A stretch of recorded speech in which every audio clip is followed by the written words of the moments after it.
Hey folks, welcome back to the channel. So today's an exciting day. We're going to be installing the garage heater. So make sure you like this video, hit subscribe down below if you haven't already. Stay tuned and enjoy. So it is November here in northwestern Ontario, and that means there's snow on the ground, it's getting cold outside, and winter is on its way. So I want to get the garage heater installed so I have a heat source for the garage. I'm using a Dyna. I went with the Dyna 5000 watt, 240 volt electric garage heater. Originally I got this for the shed that I was building, which would have been almost too much heat. And now it might be a little undersized for this garage, but I'm going to make it work. I think it'll work just fine, just taking the chill off a little bit.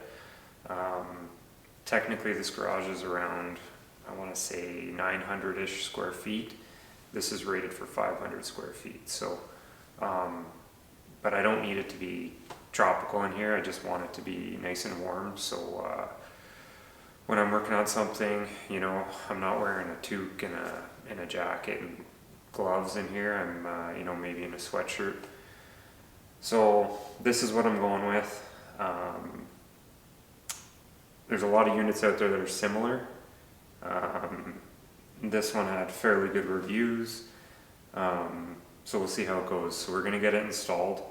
One thing I want to mention is I'm not a certified electrician, so always get someone, a professional, to come and install your stuff. This has to be hardwired in, so it has to be wired into the panel. I'm going to be doing it, but that being said, I'm also going to have it checked after by an electrician. So anyways, yeah, so I'll go over the materials we're going to use, and then we'll get to it.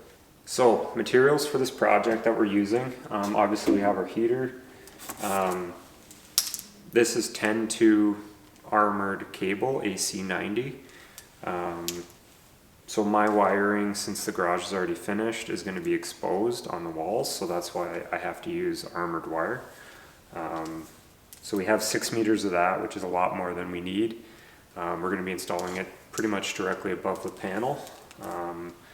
I got a little bit extra because I might be installing a thermostat, an external thermostat later on. You got your breaker. So in my case, this is a stab lock 30 amp breaker. The draw on this at 5,000 watts is about just over 20 amps. So you always want to make sure you have the right size breaker. So that's a 30 amp 2-pole breaker, which will work with the 240 volts it needs. Other than that, have some clamps, connectors for the panel, and then also for the bottom of the heater. Some clamps for the wire, putting on the wall. And then I got to make a bracket to put it up on the garage wall. So I got a couple lag screws to put that bracket up, and then also a 3/8 inch bolt I'm going to use to put right in the center of this hanging bracket, and that way I can basically swivel it easily on that bracket I make. So I've got that. And then these little guys, I can't remember the name of them, but they work with the AC90 wire. They basically fit just on the inside, and more or less just kind of protect that wire from those sharp edges. So yeah, those are all the materials we'll be using for this project. So I thought I'd just show you the location at which I'm putting the heater. So it is actually going to be suspended from the ceiling, kind of right above the panel. So I only have to run the cable up this wall and basically out on the bracket to the heater. So just a couple things that's important to note when you're hanging the heater. There's certain requirements around how far it has to be off the ground and away from walls. So here to the bottom of the heater has to be 8 feet. From the back of the heater to the wall has to be 7 3/8, and from the side of it to the wall has to be 13 inches. So just a few kind of things to keep in mind when you're hanging it. Okay, so first things first, we're going to make this bracket. So basically 2x4 piece here, 2x4 piece going out, and then we'll cut a piece and basically screw it all together. And then we are going to use those 4-inch lag screws, put them into the wall.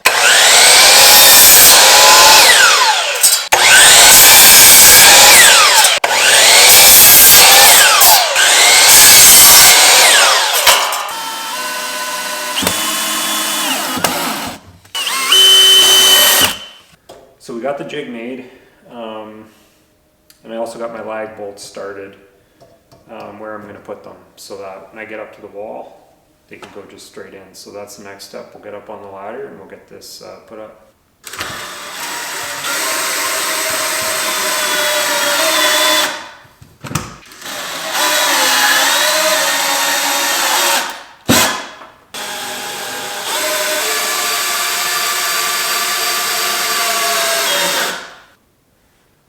Okay, so there you have it.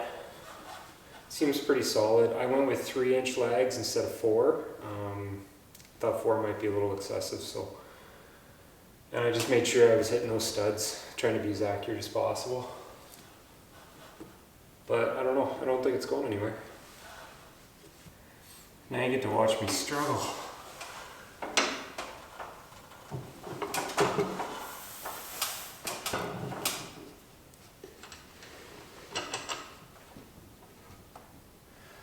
Okay, so now that we've got the heater up here and in place, I've taken out the one screw and taken off this panel so I have access to the wiring.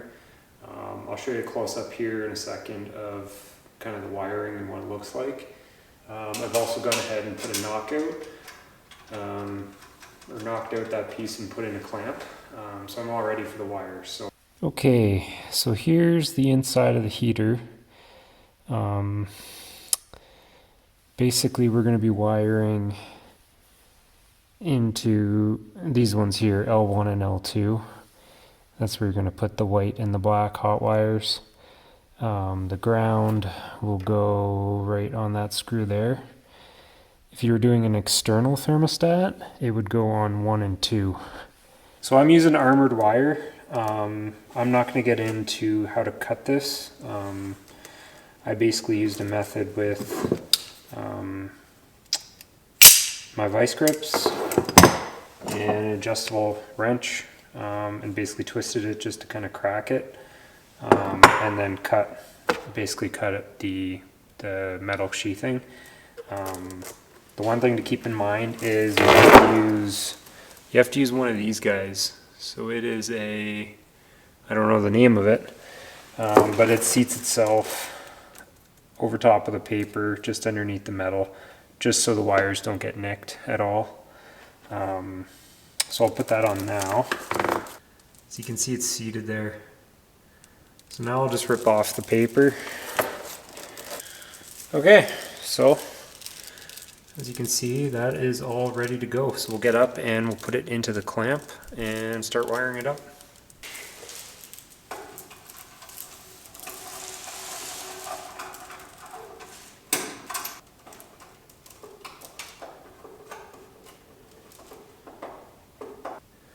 Okay, a couple tools you're going to want when you're wiring up the heater. So you want a good set of wire strippers, and then also line zoom pliers. So you also need a flathead screwdriver. I forgot to mention that.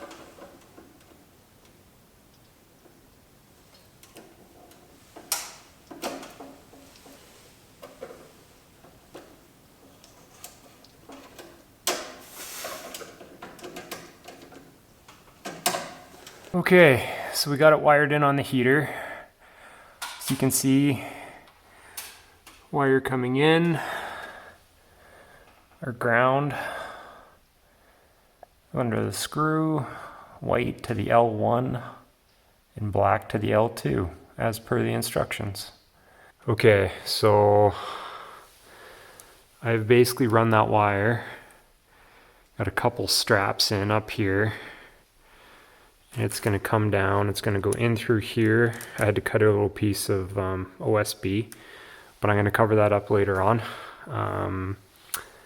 And then yeah, it comes in, and we've got a breaker's placed right down here. So we'll be putting the white and the black into that breaker under both screws. So they're both hot wires.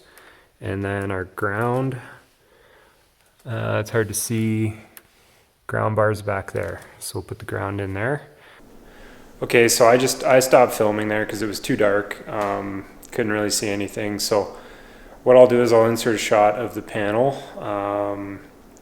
right here and just show you where I ran the ground wire and the black and the white wire. Essentially, they both went down along the side and into the breaker. They're both acting as hot wires. And it's important to note, I'll show the breaker here as well, that the breaker is split between phases. So I will show a detailed shot of that. So basically the prongs go into two different phases, so it's pulling 120 from each. If it went into the same, it would try to draw 120 only, not 240.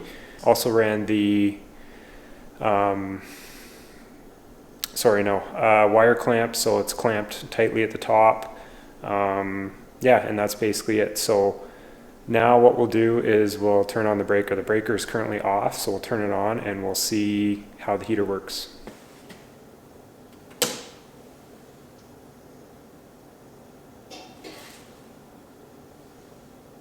Well, nothing happened, so, oh, there we go. We got power to the heater. So, we got power. You can see the light on right there.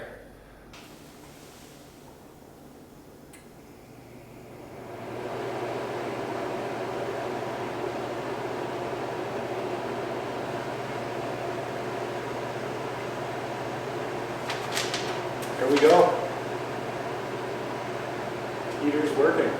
So there you have it, folks. That's how you wire up a garage heater. So we've tested it, there's power to it, and it seems to work pretty good. So yeah, so I will probably provide an update just to let you know how it works in this size of garage. I have a feeling I might have to upgrade in the future, but for now it'll do. So we have heat, we're going into the winter, and yeah, we're all set to go for projects in the garage. So anyways, make sure you like this video, hit subscribe down below if you haven't already. Stay tuned and we'll see you next time. Thank you.